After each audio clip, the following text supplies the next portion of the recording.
Good afternoon, everybody. Halloween weekend, and yes, I know I'm all right. Are you on the mic? Are you good? Yes, You're wired yep. up here. So, all right, what's up, Yep, here we Rat? are. What's up, everybody? So, welcome in everybody to the return of the EIF podcast, the return of original programming on the EIF network for the first time since I think August. It's been a little bit of time here.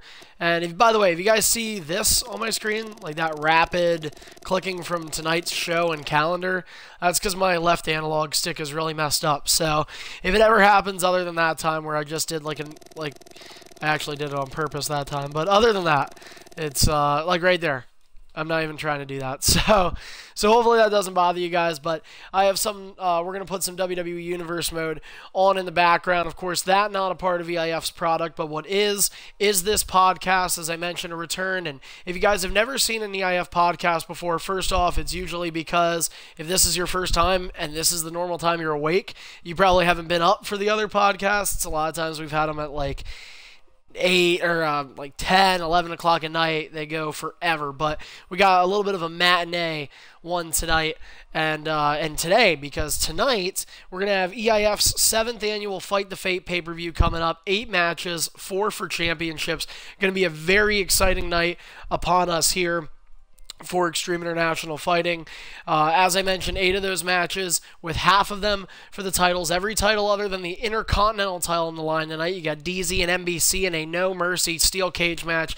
That's coming up later on this evening to headline Saturday's Halloween weekend edition of EIF. And we're going to talk a little bit about that here tonight on the podcast, taking a different direction than what we usually do. But as I said prior to that, if you've never been a part of the EIF podcast before, this is a tell-all podcast. This is an uncensored podcast. This is the non-EIF filtered program that we put on the stream. So viewer discretion is advised. There's your warning. Ratluck and I are going to be talking not like EIF announcer Carney, who, by the way, has came down with a cold, if you cannot tell. So hopefully my voice will make it through this podcast. Ratluck, you're going to have to talk a lot for me. And hopefully the pay-per-view, I'll be all right. So we'll see. Obviously, I have a couple hours in between.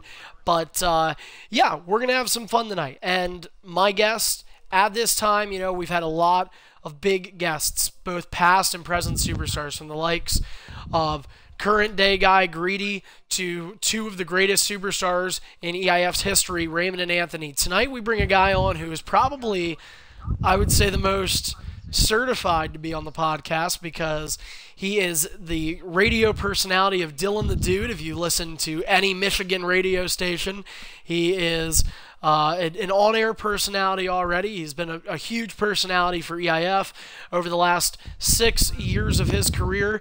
He is a Hall of Famer. He is a WrestleMania 3-time WrestleMania main eventer. He's main evented the last 3 consecutive WrestleManias, winning the last 2. He was the first ever Undisputed World Champion to do that in more than one occasion, beating out Brutality himself even. Ladies and gentlemen, the 2016 Hall of Fame inductee, Hollywood Ratluck. Welcome in, Rat. So, thank you very much for that really warm introduction. And this is non-censored, you said. It is.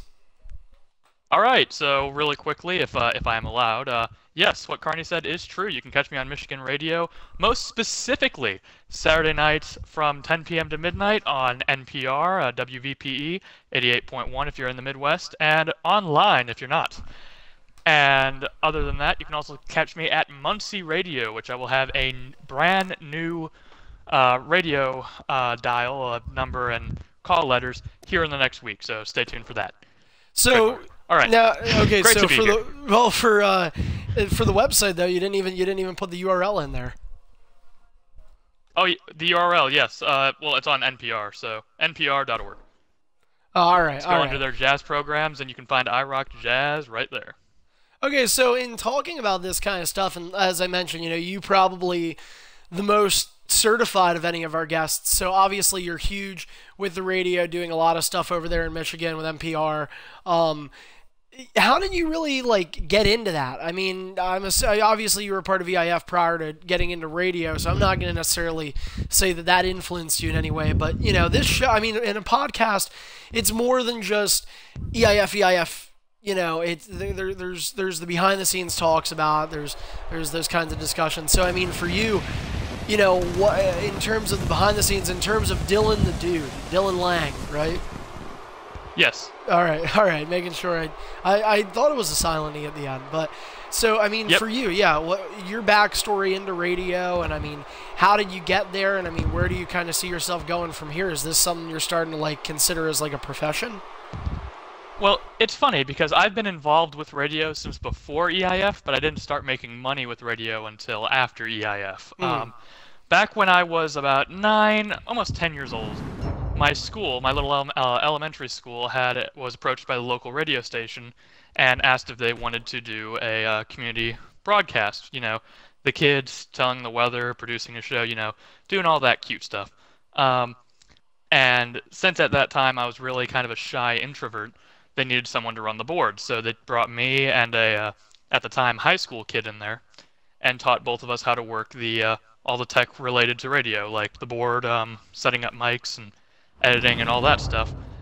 And I've been working with all that technology up till now. So I went from a small community station to now working for a national public radio affiliate station in Indiana, and Michigan. So I've kind of gone from just being, you know, doing it for a school project to now being paid money to do it now. So a very wonderful career I might be able to make out of it. And of course, I'm going to college right now, Ball State University, for a communications degree. Probably going to switch it to telecom to make it more fitting to the radio and broadcasting related side. But that's it was a pretty long and interesting story. But for a lot of the more boring years, it's just I went through the grind, worked my way up, and now I'm where I'm at. So I mean, as far as it goes, like beyond college, I mean, you get your degree, and are you looking to stay in radio though now? Like, are you looking at this as like, you know, this is something I could do for the rest of my life?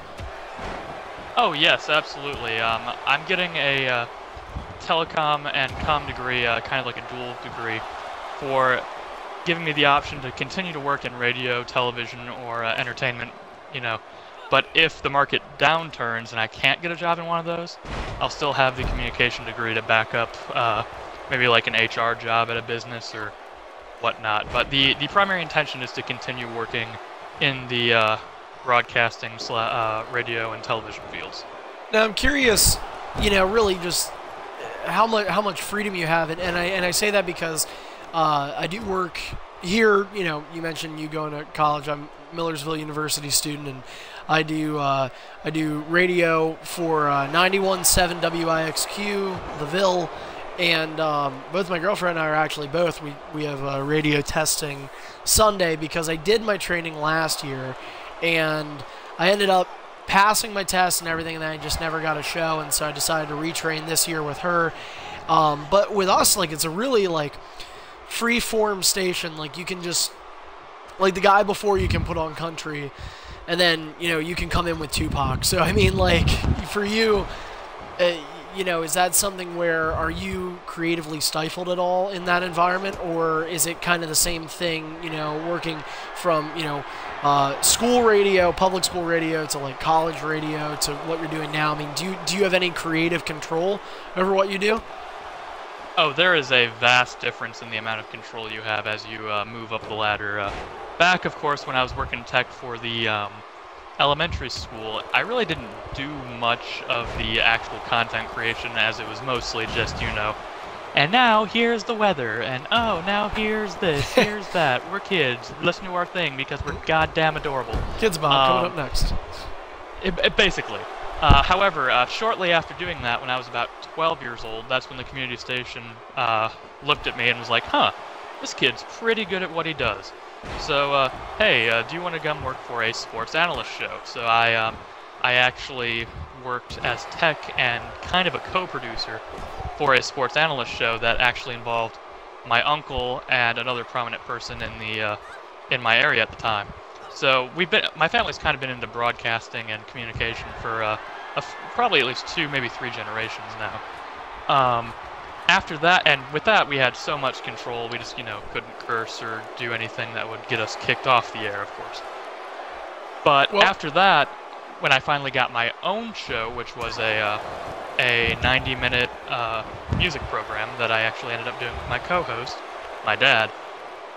From there on, we were allowed to do whatever we wanted. We could play any music we wanted. Our time spot was later on, so we could do numerous different things, including a little bit of swearing, a little bit of, you know, edginess, and that was probably the best part in terms of creativity. Yeah, well, for definitely. My career. Well, I mean, and that sounds awesome. And I mean, that's, I think, one of the things that like appeals to us here too for our station is there's so much creative ability in there. And now, obviously, like you said, I mean, the dynamic of that creative element, it varies through your you know, way of going up. And in looking at that, I mean, with EIF, I think to kind of, I guess, compare that, let's talk a little bit about your start here in EIF, because, you know, I always wonder this, like I really do. So, okay, you know, 2016 now, you debut in EIF, you join EIF in 2010, and you probably, in your first year of EIF, did, I mean, maybe 10 matches, if that. If that. I mean, you know, yeah. So, you really weren't around much during your first year, and you know, we see it now in EIF. I mean, that's a thing.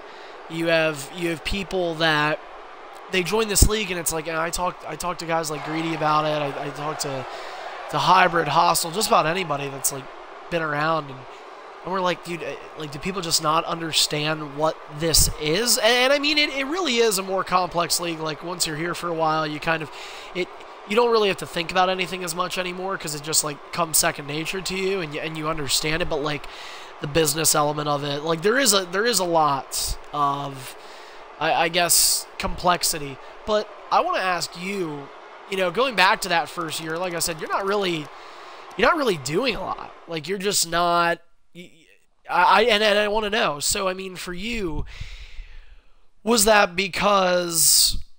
And I understand, like, I understand at the time, this is, you know, 6 years ago, you're living with your dad one week and your mom the next, and you're out every other. I think it was your mom, if I'm correct, where you had your Xbox at. And great memory. Yes, that is true. Yeah. So I care about my superstars, I know. But so that happens, and I'm just kind of wondering, like, for you, was it that? Did you know that? Did you understand, like, what you were doing in a league at the time?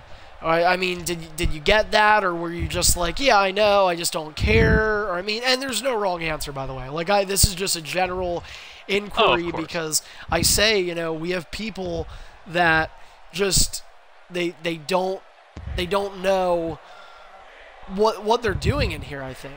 So that's why I'm just curious. Like, was that you, or was it something else? It was more that. There was actually kind of a funny story, is that I joined EIF, or at least I had my first match, July 22nd, 2010.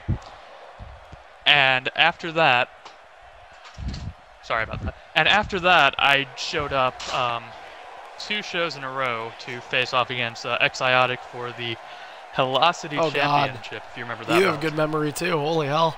And I had 2 matches against him. I lost both. The first one was, I think it was Vacant, and he won it. And then he defended it against me the next week.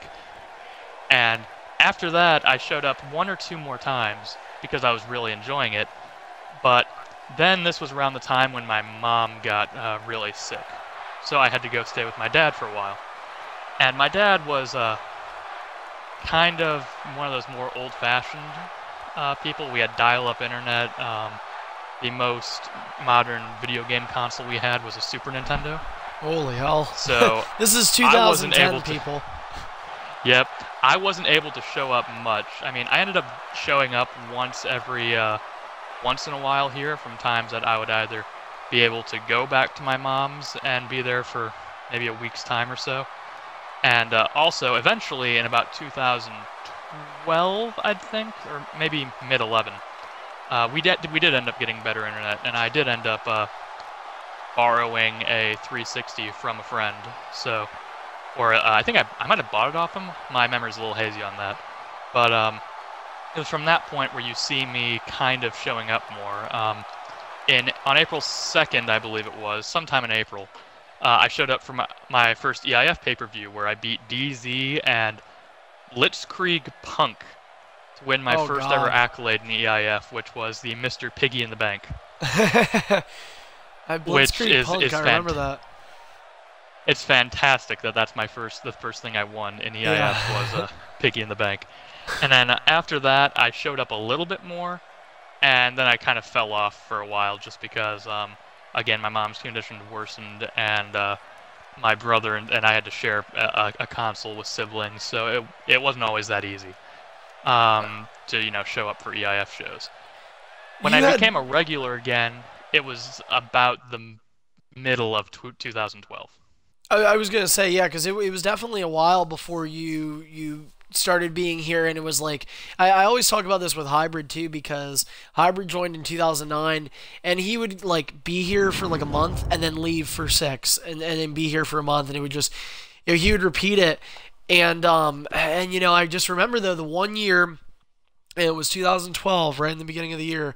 We did a Royal Rumble at the EIF Ultimate Destiny pay-per-view, and he showed up, and this is the game where you can do like 11, 12 people in the Rumble, so I put him in. I was like, screw it. He lost easily, which was good. I didn't want him winning because he hadn't really been around.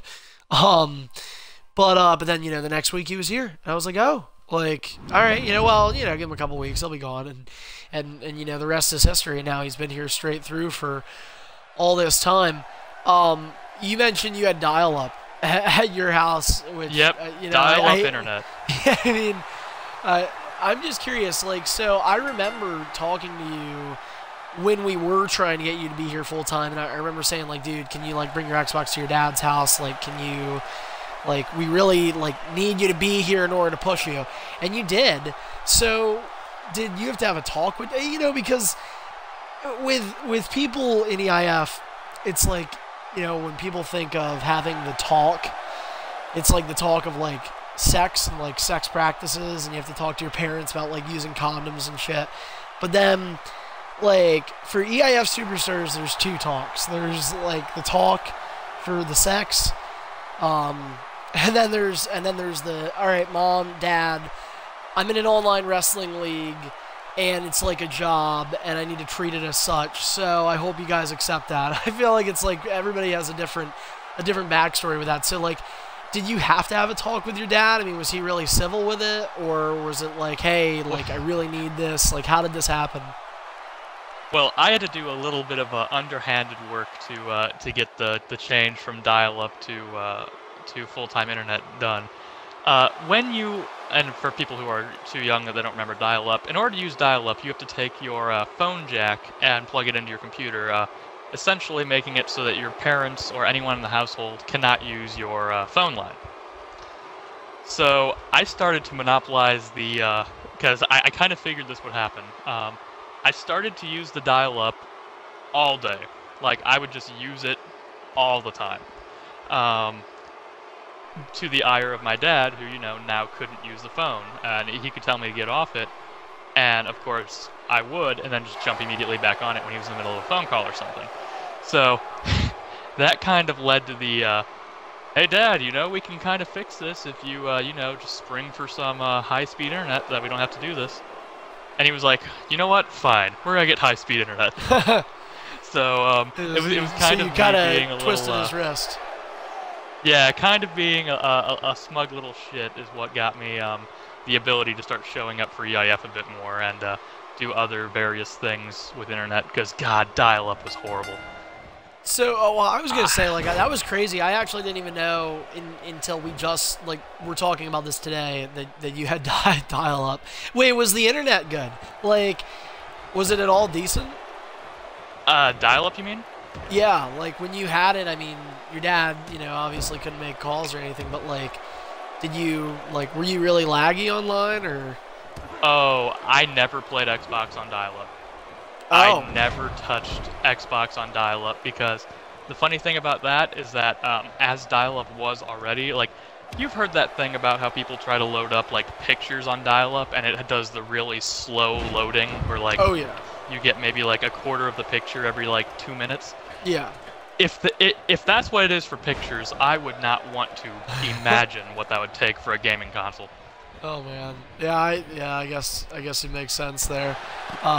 If I remember correctly, we got it in time for my stepmom's birthday, which was in April of 2012. So it's around there that you'll see me show up a lot more. Like I showed up a lot through that summer, actually winning my first like actual EIF championship during that summer. I mean, Extreme Champion, I think it was. Oh yeah, that title. You know, that title was actually brought back into EIF by Greedy. I don't know how many people knew that. I feel like people back then knew that, but like I don't think a lot of people in the modern EIF era knew about that. But okay, so this is another thing. So going back to like the whole like EIF talk or whatever.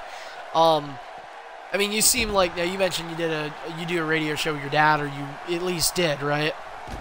Yes. So, okay, he seems like a pretty cool guy. Then obviously you guys have some commonalities there with like interest for what you do.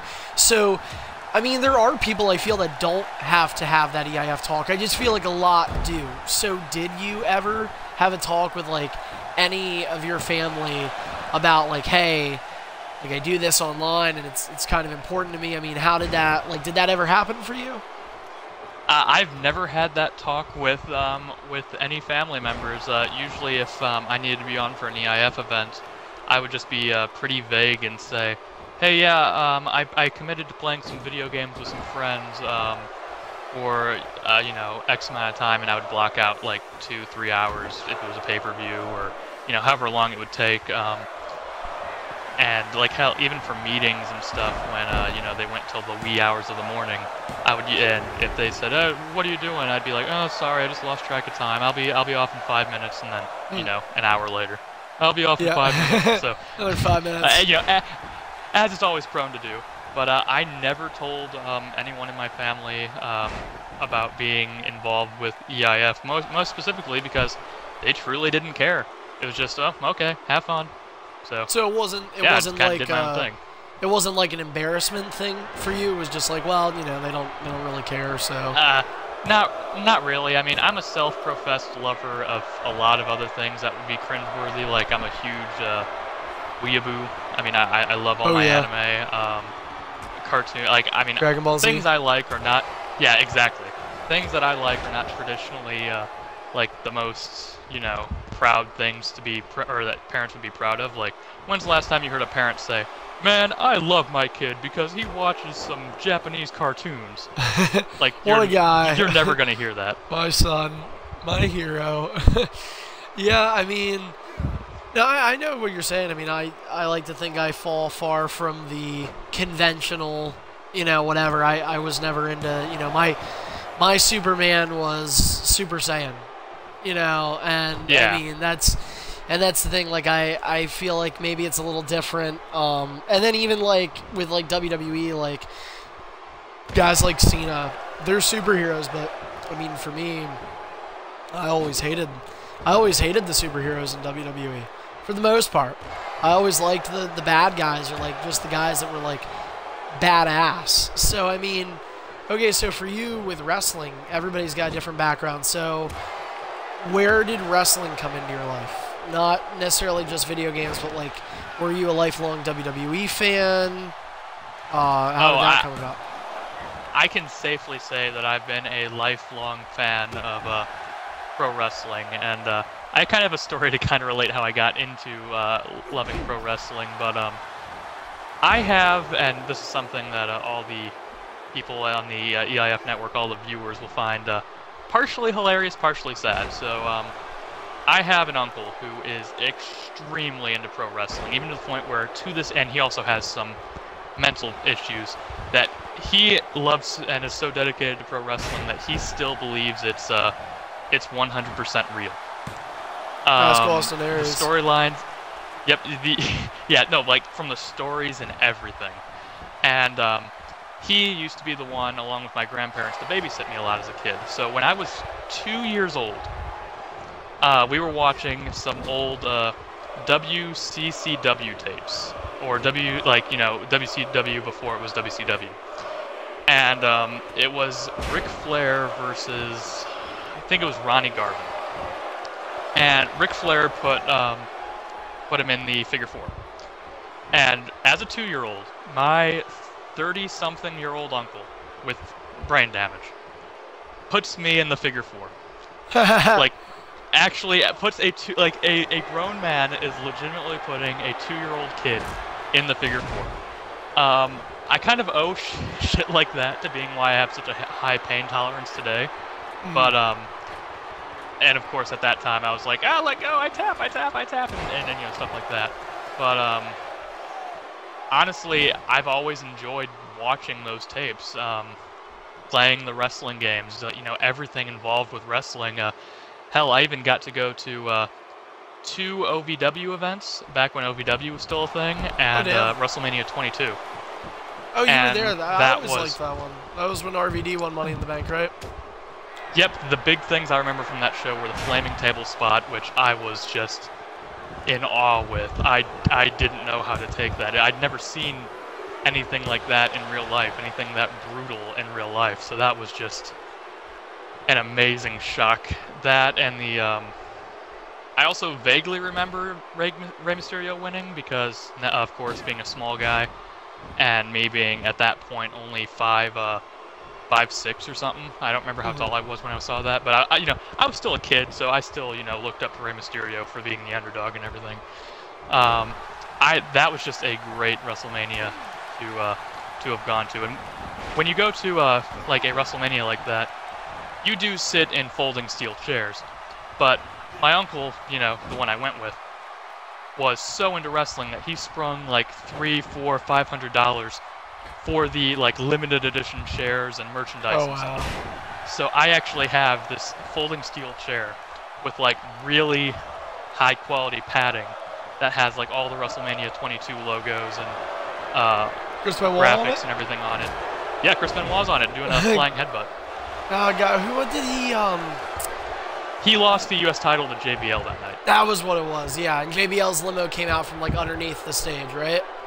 Yep, that was. Yeah. I was asking my uncle where that came from because I wasn't looking at the stage when that was happening. So once I saw it out, I was like, "Whoa, where'd that come from?" Because I thought it was magic at that point because I was like, "Holy crap, so much stuff is happening." Now, how old are you at this point? This is 2006. Yeah, this was 2006, so I was about 10 years old. Yeah, well, that had to be awesome. I mean, I went to... It was phenomenal. We were at, I would say my biggest events were this past summer. In terms of wrestling, biggest events, I went to Extreme Rules in May and TakeOver Brooklyn, NXT TakeOver Brooklyn. That was insane. And this is, coming at 21 years old, so that age and knowing it's a WrestleMania, I'm sure, that was the year, yeah. What were the songs? Big Time, way much. Yep, Big Time and Dare You to Tell Me to Walk Through Fire. Yep, that was a great promo. I still remember that when they showed on the big screen the Shawn Michaels. That was just a great video package that they made. Yeah, I remember that year, and that was probably one of the more prominent years for me as a kid into wrestling. And okay, so you're into wrestling then. Obviously, I'm assuming that's kind of where interest certainly helps makes it easier to pique interest for the video games then. And obviously you've been a fan as long as you have. So in saying that, prior to EIF, so prior to 2010, how long had you been playing wrestling games online? And were there any other did you have any other interactions with League, Clan, anything like that? Well, not any that I specifically remember the name of. I'll be completely honest, and this isn't just because of the being an EIF for so long thing. There's really not any other leagues like EIF that keep going. Before EIF, I was in one league where literally everything was so mix-mashed and so just in general not organized and, to be quite honest, bad. that I think I was like a 7-time Intercontinental Champion in like a month. And like that. Man, you must have been mad, dude. Not... How'd you keep losing that? Well, no, because here's how it worked. It would be, all right, every match for the IC title is a 6-man, including the person booking. Oh. And you would always get your rematch clause, but you would use it immediately after the match. So you would get multiple. You would have like 3 or 4 title matches for the same title, all 6-mans, in a row. And then someone finally says, "Oh, sorry, I gotta go, bye," and then leave, and then they just defend their title 4 more times when they came back. So it was pretty, like things like, and that's most leagues that aren't EIF, honestly, because a lot of leagues are kind of vanity projects. They're just made so that the person who made it can win like a shit ton of titles and say, "Oh yeah, I run a wrestling league and I'm like the greatest superstar in the history of my wrestling league and I'm like a 15-time world champion." And like that's basically why people make leagues. And knowing this, I'll ask you a question in return. When you started EIF, was that kind of why you did it as a vanity project way back in the day? I mean, for me, like, with starting EIF, you know, honestly, it was like, oh, you know, I'm going to compete with this asshole who, you know, kicked me out, or, I don't even know, I think I quit. My memory is bad, but, like, Team TNS, which was a thing in 2007, like, I joined it. That was my starting route or experience in, like, wrestling leagues, and I left them because they just were repetitive, like you were saying about the 6-mans with the IC title. Like, they wanted it to be, okay, you're gonna do a 4-man like fatal 4-way because in SVR 07, like that was all you could do. They wanted you to do that, and oh, I accidentally paused my I don't know if Hybrid's listening on our broadcast or not. I wish I could text him. But you should totally text Hybrid for me and let him know that we're using Halloween Havoc DLC tonight. Because I accidentally texted him saying that I'm using DLC Monday Nitro, and I realize I'm wrong. Oh, so, gotcha. But yeah, no, like, at that time, they wanted you to do a Fatal 4-Way. I think it was just called Hardcore, and it was like, you're going to do a Fatal 4-Way, and you're just going to keep doing this, and you're going to... No, you can't end the match yet. We got to keep going extreme. And then it would just go extreme until either the leader or the co-leader would get the opportunity to win. But, like, if you had the opportunity to win, they'd be like, no, dude, like, you got it. You didn't even use the chair yet. Like, all right, motherfucker. Like, this is boring. It's the same people over and over again. So I left that with the intention of making EIF this, like, crazy cool thing. And, it just, I don't know, like, for me, I was just like, you know, I made it, and then, you know, here we are 10 years later. Like, I didn't see this coming. I had no idea. I made EIF for, like, the purposes of competing with them, making a league that would be more organized, that would have, like, clear-cut champions, contenders, and I didn't even really do that, like, the first year. Some people are going to argue and say, like, oh, you never did that, but, I mean, you get what I'm saying. Yeah. I mean, to be fair, and as I was saying, is the reason why I don't remember any leagues before EIF, is that they were all so unorganized, and in general, like, I was never in EIF in 07 and 08 when you were arguably at your peak competition, I would say. I mean, it's hard to say if it was really that. It's so hard to define eras in EIF. It is. Like, people, like, before you guys were around, right? Little Jeff, Sims, Savior, Sickness. I mean, yeah, okay, so guys like Sickness, maybe Raymond and Anthony, yeah, they were around, like, a lot. But, like, some of those guys, like, I used to look back and say, like, yeah, this is, like, the prime EIF. Shag, Zizzo, Secret, like, this is EIF's peak. But then, like, I wonder, like, maybe, like, we peaked out later on. Like, maybe we just got better as it went on. Because the organization, if you look at everything from then to now, in my opinion, organization of the league improved tremendously. Oh, yes. The length, like an average career, we used to say, like the average career in EIF was like about 2 years. And you'd get your Hall of Fame and you'd leave. That was up until like 2011, where that was a thing. And now, I mean, it is not uncommon to have people in EIF that have been here for 4 or 5 years now. Like, and there's a lot of guys like you, Hybrid, Greedy, Tripod, Deathlock. You know, just to name 5 right off the top of my head. I mean, there's guys like that, and then maybe even some others that, you know, as of right now, I mean, they don't look like they're leaving EIF. Like, they look like they're gonna, you know, you and a couple of those guys look like you guys are just gonna, like, stay till it ends. If it ends next year, you'll be here till then. If it ends 5 years from now, you'll be there till then.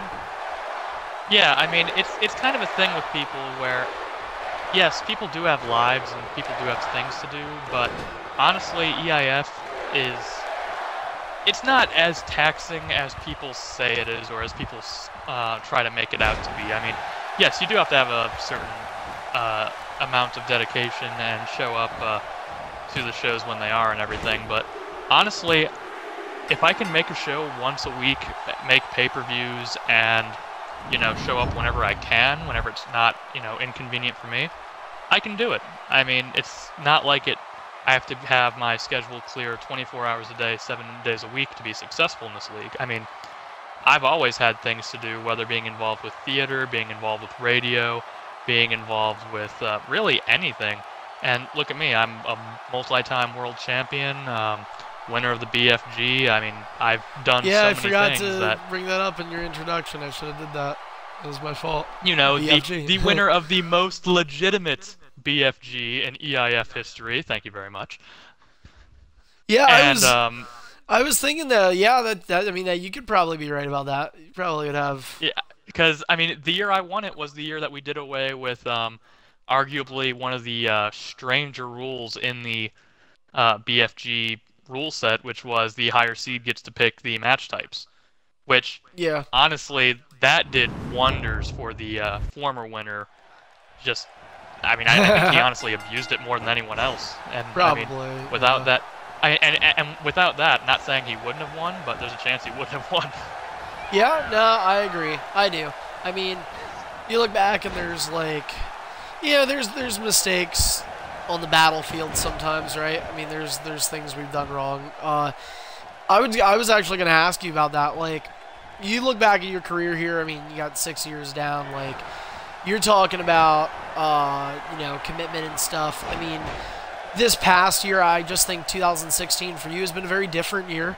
You know, you started out as world champion, BFG, obviously. You know, there was a hiccup in the road.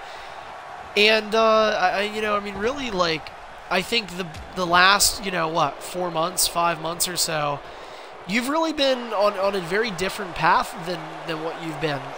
You know, the Hollywood Open Challenge, you got to have a lot of first evers more frequently than ever. It's like, you know, you were starting over in EIF again almost. I mean, you were fighting guys who have not been around for a long time.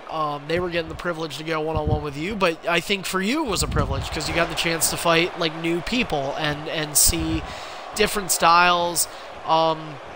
And you've sort of been, I mean, you got Pepsi Killer coming up tonight, which we'll talk about in a little bit. Like, you've had this opportunity where you've been almost been like just like a mid-carder or like just a guy that comes in, and like I say this about like Brock Lesnar, like he comes in for a big match in WWE and then he leaves. And you don't really leave so much, but like you'll come in, you'll do a big match, like it's not for a title, but like you had Aaron at Bonafide Fights, you fought Headshot a couple of times, you got Pepsi tonight. No titles, but like you don't need a title because it's just like that. Well, it's supposed to be that big of a match. Well, and of course my part in this, like my current role, was what I was aiming for. I mean, it got to a point last year where I was so dedicated to some other things, but I knew I could still be an EIF, just not to, you know, what a world champion should be.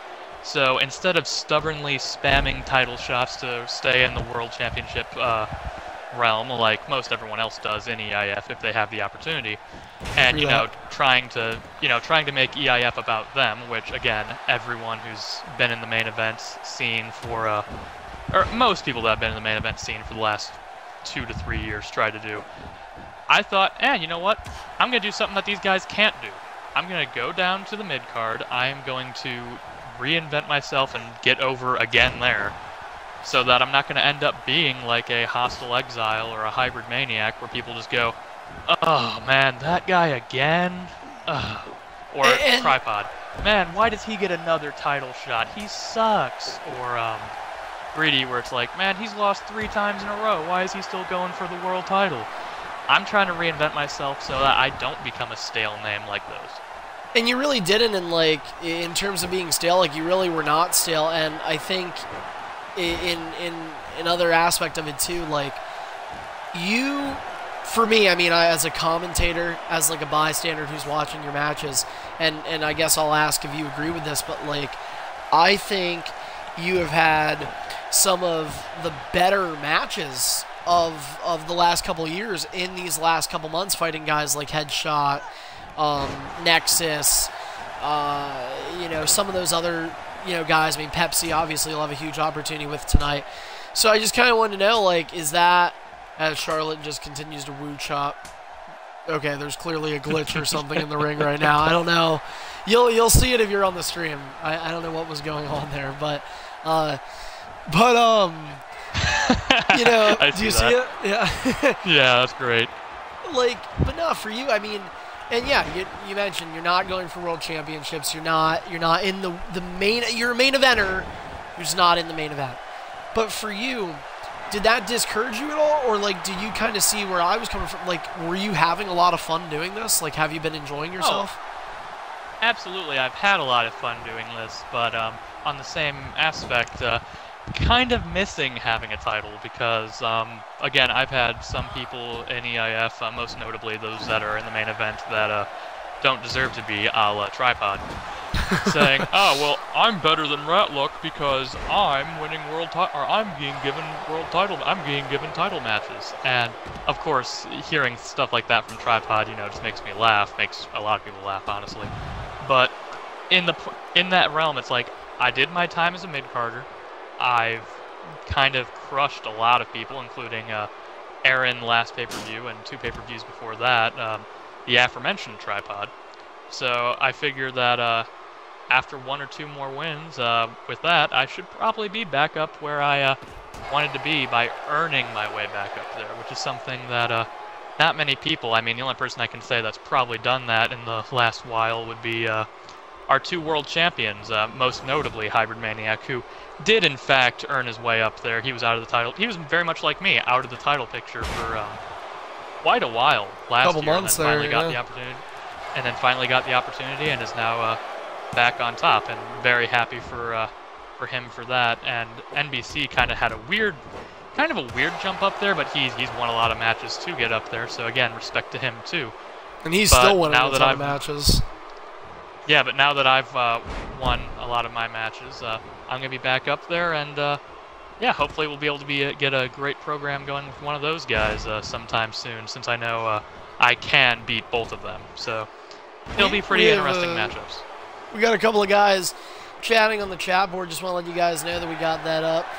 Thank you, Bob Ross, who's there. Thanks to Hybrid. But feel free to chat along. Like, if you have any questions, just, feel free to ask. We might be able to get to them during the podcast, and we're going to be talking about a couple of different things. I just want to get back to what you just said, actually, about, like, talking about people doing things the right way and climbing back up.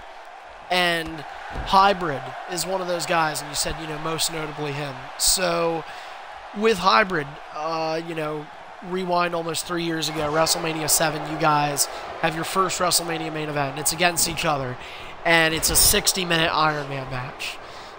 Yep. It's, I believe, the last 60-minute Iron Man match we've done. Yep, it was only the second ever one done in EIF, and the first ever one to not suck complete shit to be. Yeah, exactly. So I don't. It's the only one in my history books. Yeah, it's the one. This is where revisionist history is very well appreciated. And so I mean, like, you guys were obviously like good friends. It's Jericho Rock, if I'm correct, Yep. in that match, and it's a hell of a match. I still think, you know, yeah, there's some mixed opinions about it, but when you look back at what you guys had to work with for an hour long, I think it was pretty impressive. I think it was impressive, maybe even more impressive that like the game didn't split screen at like the 30-minute mark. Oh yeah, that was amazing. But you know, just I don't know. This is like a lot of questions in one maybe, but talk about your main event rise, because it came through Hybrid, your first main event rise, and you're going through a guy who you obviously, I think, could probably undisputedly say is your best friend through your 6 years here in EIF. So you and Hybrid Hybrid comes up a little bit before you, but you're, you know, soon to follow. So talk about that, and then like it leads up to WrestleMania, like a 1 hour long match against each other, and you've had a couple of matches, including one just recently this past week against one another. So you guys have done a little bit of work together, but we try to keep it sparse since the WrestleMania 7 match, and we still talk about it. Like, we still say it's a WrestleMania 7 rematch, and you know, this is now going on WrestleMania 10. So it's like, I don't know, just, yeah, I guess it is a lot of questions in one, but talk about that. Like, how did you feel coming up through EIF's main event, and like going into that first WrestleMania main event you had, going up against Hybrid, knowing the stipulation, all those things factoring in, like what's going through the mind of you at this point? Well, going through the list of people who I've had, I guess, more storied history with here in EIF, Hybrid would be in the top 3 there, for the fact that even before I was anywhere near the Undisputed or any of the World Championship pictures, I had a few one-on-ones with him before. He beat me in a one-on-one for not really any titles or anything in 2012. Then in 2013, I defeated him in a one-on-one for the Extreme Championship. So we had kind of traded off a few there. We tag-teamed a lot throughout that year. And that kind of came probably more to a head at Christmas Blood when I beat him and another prominent EIF superstar, also a member of a stable that I'm also going to mention here in a minute, Aaron Phantom. Oh, no. When I beat those two to win the Superstardom Championship. However, throughout this year, like that year of 2013, Hybrid kind of had this little idea for a stable. And, of course, I'm not going to go into extreme detail about it due to cultural sensitivities. And uncensored to a degree on the podcast. Essentially, all of you listeners think Jack Swagger and Zeb Coulter's real Americans, just to a little bit of a racier degree. Yeah. As the ref slaps Sasha Banks' tit to make the pinfall. Although that that whole stable and friendship with Hybrid did lead to 2 of my favorite moments of my career in EIF, which was the aforementioned 60-minute Iron Man match at WrestleMania, and also me retiring a prominent EIF superstar at that time. If you remember who that is. Mr. Fit. And yep, it was at a time when our big shtick in our stable was going against people who were not of American, white American descent. You know, people who were not real Americans, to quote Zeb Coulter. And I made one of them so mad by beating him in the first round of the BFG that he ended up taking his game disc out of his system and completely and totally crushing it and destroying it, thus marking his leave from EIF for a while. So I did officially retire a former world champion, since he was a former world champion at that time. So that and everything that Hybrid we did in the aforementioned group, definitely helped me in terms of getting to the main event in EIF. Plus, it was just a lot of fun. It was just a bunch of fun playing the game at that point, winning titles.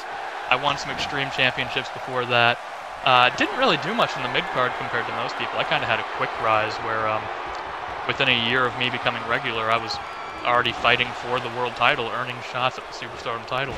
Yeah. So it was kind of a quick rise for me, and of course after WrestleMania, rise continued because I won the title a few more times, and I stayed in the main event until I actually beat Hybrid along with Brutality, Hostile, and I believe it was it Legend Killer, or who was the other member in our match at Mania thing? Yeah. Yeah, that was Legend. That was Legend. Legend yeah, was the main event. So I mean, defeating all of them in a big, of course, the game that year and connection that year wasn't fantastic, so you didn't get to, you and the EIF Superstars didn't get to see much of that match, but yeah. It was still a great moment for me because I got to defeat Brutality, Hybrid, Legend Killer, and Hostile. Or was it Hostile or DZ?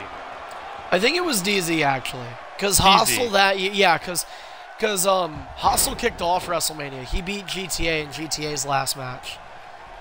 That was it, yes. The Intercontinental title. And it's funny because both Hybrid and I, great friends and whose careers have certain similarities. He and I have both main evented 3 WrestleManias each, and both of us have won 2 and lost 1. So we're very much similar in that regard, and of course, with him being kind of the untouchable god of last year's game, it was kind of hard to outshine him in terms of actual exposure, but this year is going to be a little bit different, and we'll have to see who has the more star-studded and impressive career this year, because we're both showing up a lot, we're both pretty dedicated, and in terms of skill, he can beat me, I can beat him this year, so it's all going to be it's going to be an interesting year to watch for both Ratluck and Hybrid Maniac. There's a lot of times you guys have fought each other, as we mentioned, but a lot of matches you've been in EIF. The last 3 WrestleManias, you were in main events. You were a BFG champion in 2015.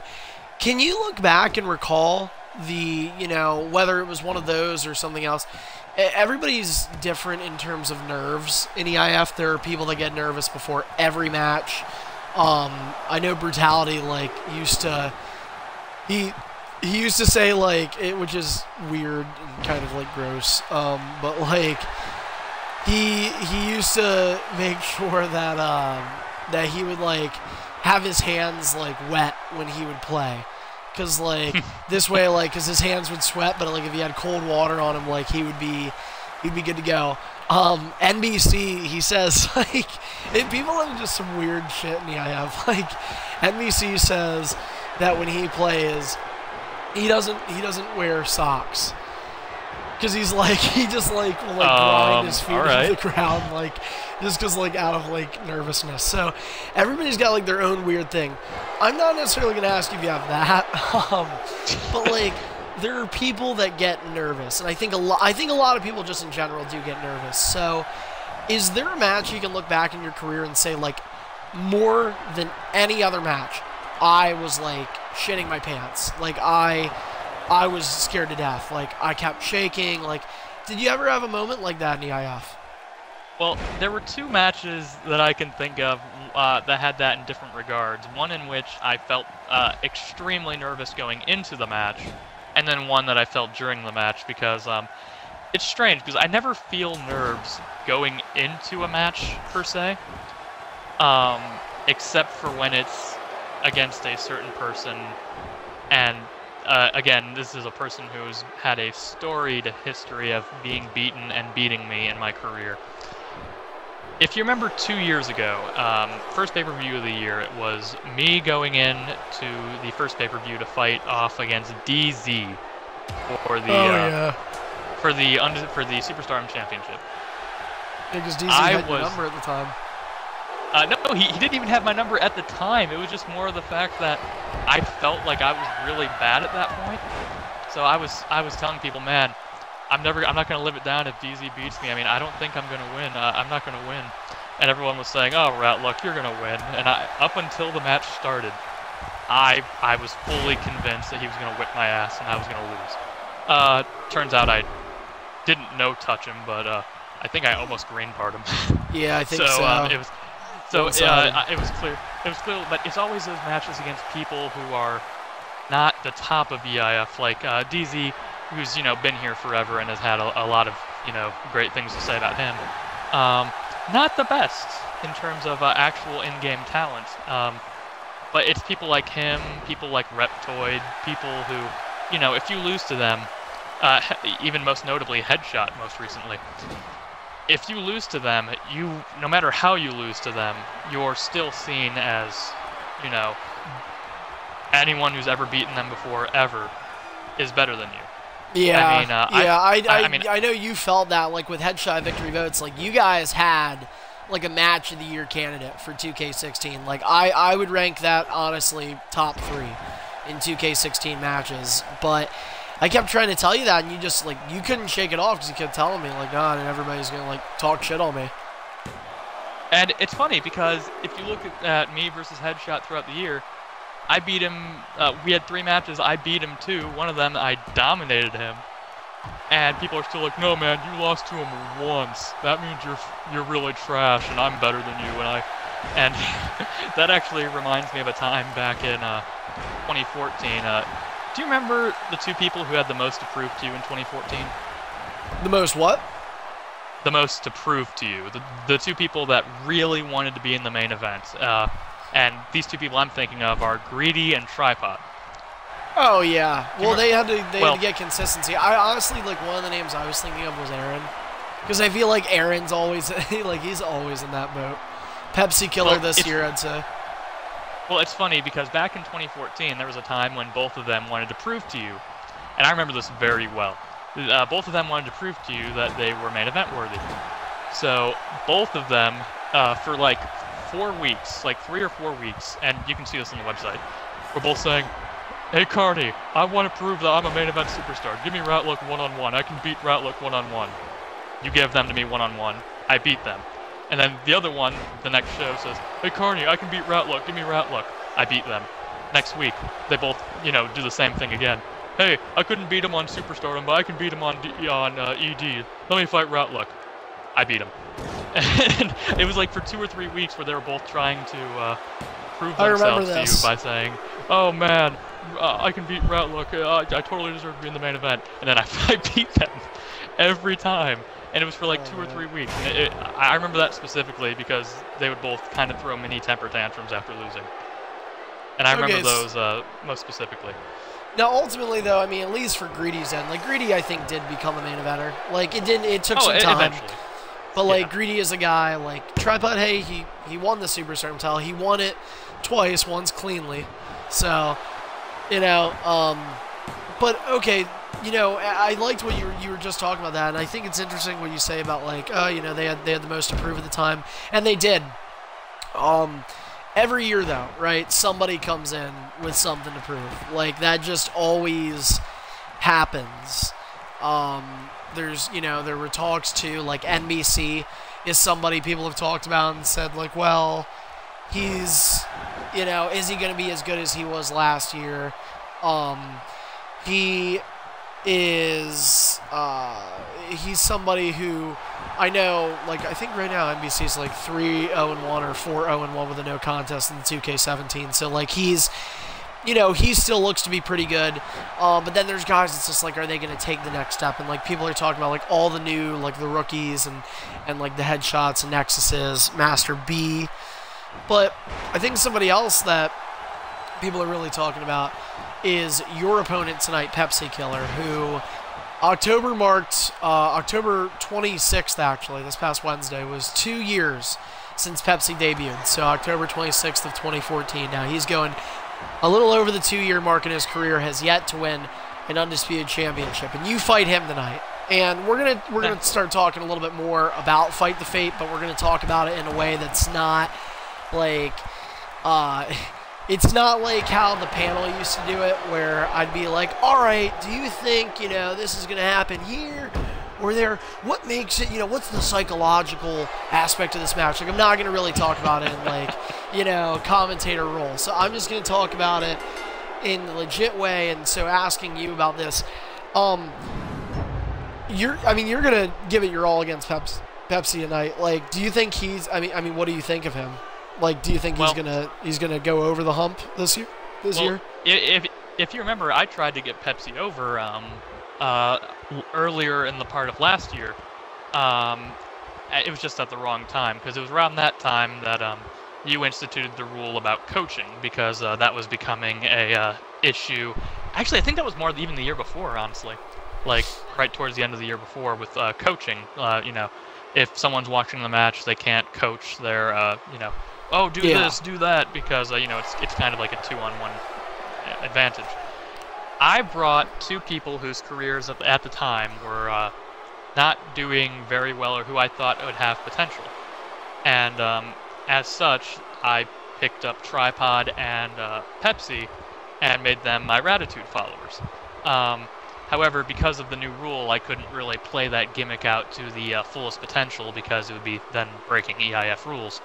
But even in private, I tried training both of them to be better and take more, just learn how to play the game better, as every game has its own technical, these are things you should do, these are things you shouldn't do, know when to do this move, know when to not do this move. And I taught Pepsi a lot of what he knew that year, and gave him tips, what moves were absolutely sucked and he shouldn't have on his moveset, what he should.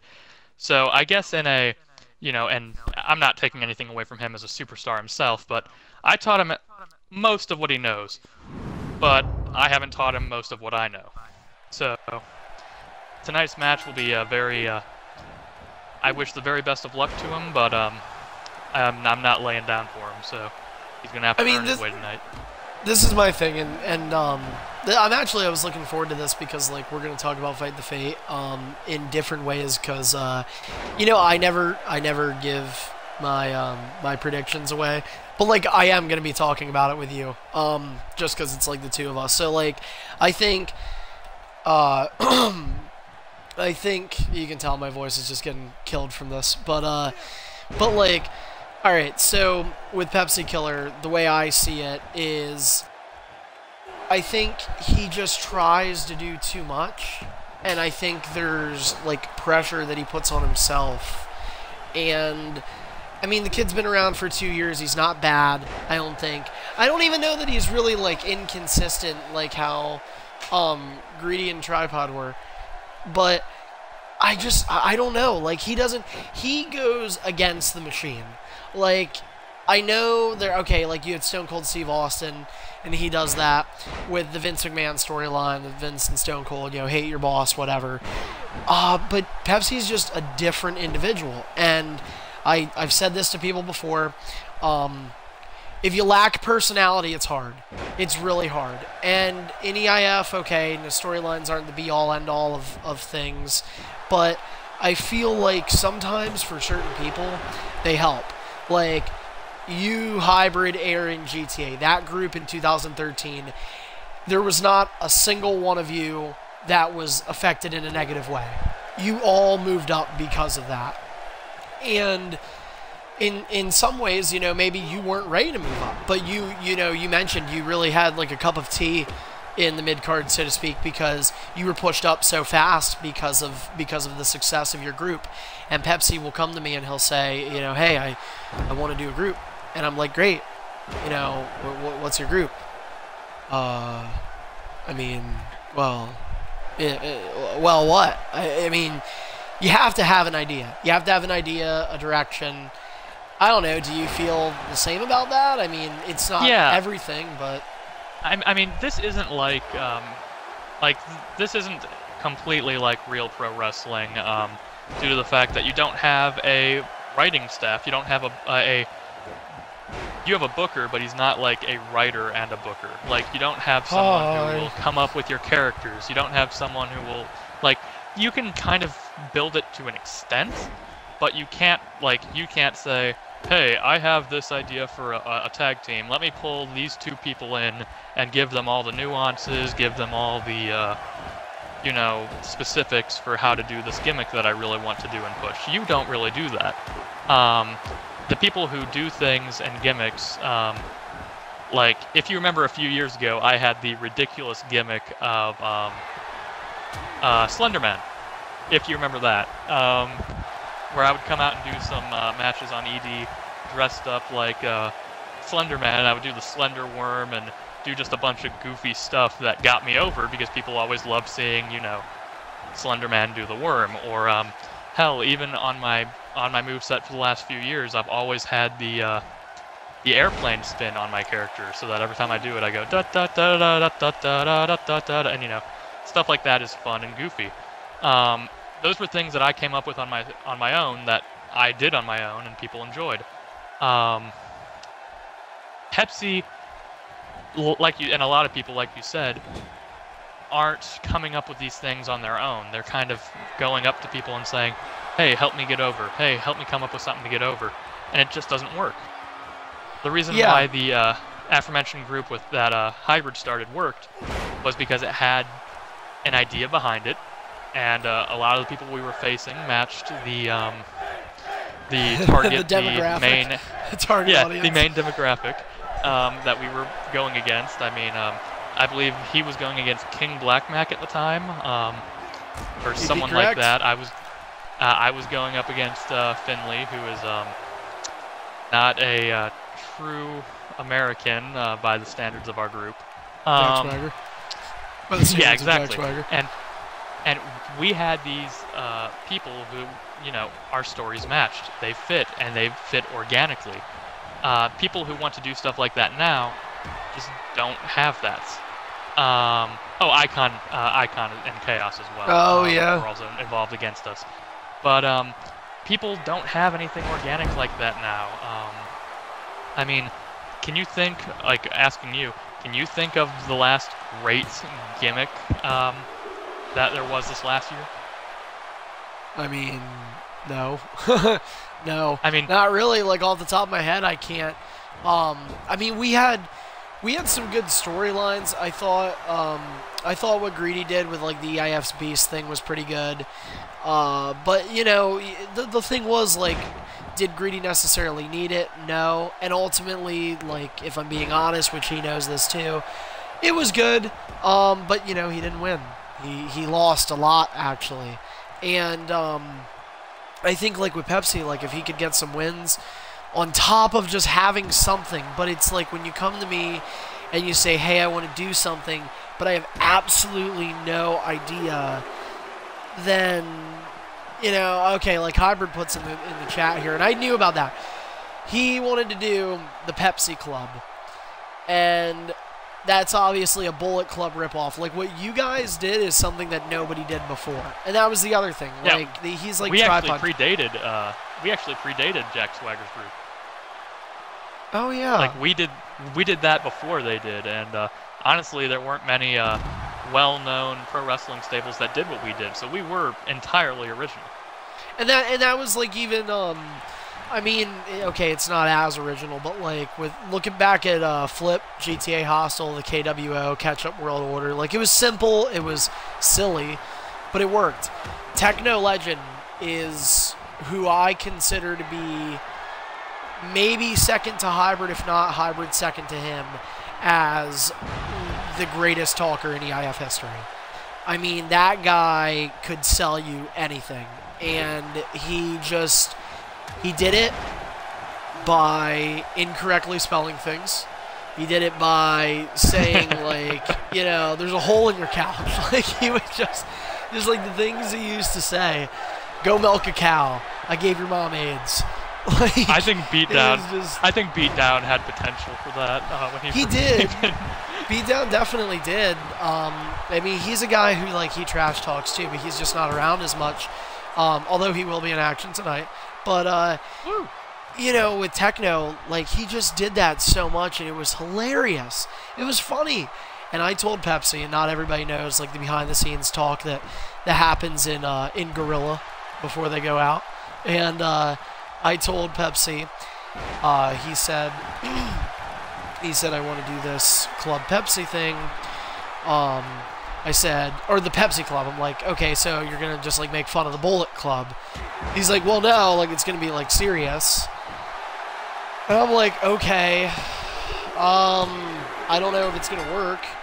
And he was telling me or asking me what should I do, and I said, well, why don't you do Club Soda? Okay, Club Soda is generic soda. Like I'm pretty sure it's a legit thing. I think it's like in every grocery store. It's just like generic Coca-Cola, Club Soda. Okay, you know, just call it that. You gotta have each guy in the group like represent somebody, or like represent a soda. Why not? You know, and it may sound dumb, but if you do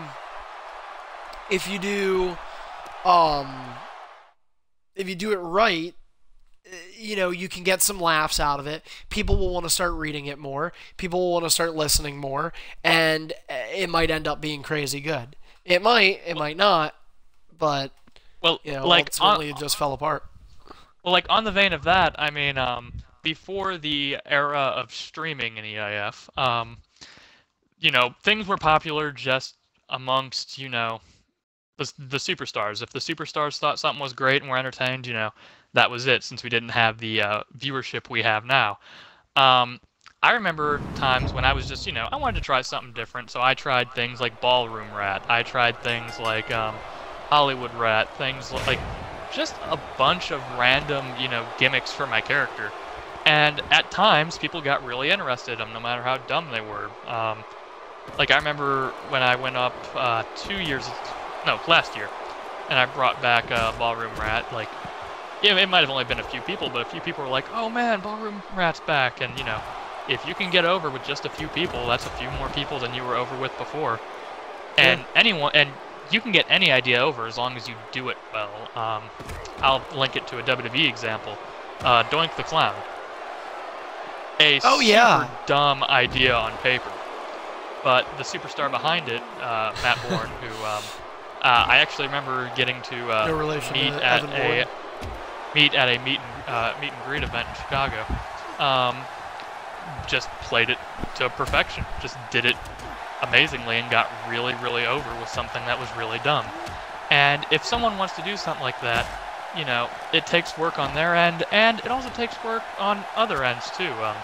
Going back to that greedy beast thing, that was a good idea that he had, but of course it wouldn't have been the same without quality work like with the technical end of it. You remember the videos?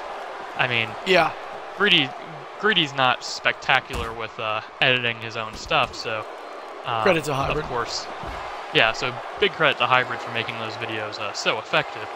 And of course working, you know, to make that a great gimmick like it was. Or, you know, like a great little thing like it was. It's like, if any of these young superstars, and this goes to anyone listening on the thing as well, if you want to get over an EIF with a gimmick, come up with something, but also run it by experienced people like Hybrid Maniac or myself. I mean, if I'm online and you want to run something by me, or, you know, try to, you know, work it around to get yourself over, I'm all for trying to get people over. Hence one reason why I went down to the main event, so I could, or out of the main event to the mid card, so I could help, you know, get some people over. Because there was a time for like 2 years in EIF where it was just the same main eventers. No one was getting pushed. No one was getting better, because the main eventers had this kind of like, if you remember Raw with Triple H, where Triple H would just murder and bury everybody and stay at the top of the card. That's kind of what it was for a while, just because everyone kind of had the same thing. I mean, it was amazing that people like Hybrid and I could break into the main event even against those people, because we were still mid-carders when they were, you know, running the show, and we somehow managed to break up and win a few things against them. it's just that, yeah, talk to more experienced people like us. We know what works and what doesn't. And I think it's not even just like, and you know, we're talking about gimmicks, but it's like, I don't understand at times what people want to do in EIF. And I think, like, this is how, okay, I would tell people, if your goal, because we don't have tag titles, we're not bringing them back. Like, the tag tournament was just a disaster. I didn't like it. It got didn't it get canceled? I'm pretty sure we just canceled it. It was awful. So in EIF, you have to focus on yourself. And I always say, if you are not coming into this league, and I don't care if it's you, Hybrid, Jolton, I don't care if it's EBAMS. If you do not have the goal in this league of at some point becoming an undisputed world champion on either brand, there is no point in being in EIF. Like, okay, yeah, I guess having fun, like, that's fair.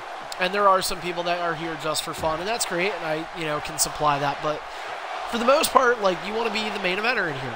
You want to be the guy that main events WrestleMania 10. I mean, right now, yeah, there's a lot of people that feel like they're locks in it. But, I mean, if you're Untamed Legend who's fighting Tripod tonight, you should want to do that. But he's a guy who only wants multi-mans. And I'm not, like, trying to just attack him. It's going to come out this way probably. So I apologize in advance. But, like, he'll go out and fight multi-mans and just run away the whole time. And, like, try to put on boring matches and just not give a shit. And this is what I don't understand because, yes, it's a gimmick standpoint, too. And, yeah, okay, like you were saying, have experienced guys help you out. But then when you get an opportunity to fight an experienced guy, and you have a chance, like what Headshot did with you, like he tore the house down. You know, he really did a great job of making a name for himself, giving himself an opportunity to really, like, push himself up the ladder quick. And, okay, he's not world champion yet. Who knows? He may never be. But he has that desire. So that's another thing, too. It's like people in EIF just, there are guys that get it, and there are guys that just don't for whatever reason. Untamed's been here now for like 3-4 years, and he's an X Division and a U.S. champion. That's it. I mean, it always reminds me of of a few interviews that I've watched, most notably with Dusty Rhodes. Dusty Rhodes was always widely known for saying, if you don't plan on being the world champion and being at the top of this business, you don't deserve to be here. And he said that to many people, like DDP, Goldberg, and, you know, prominent WCW superstars that would eventually go on to win the world title because of their hard work and dedication.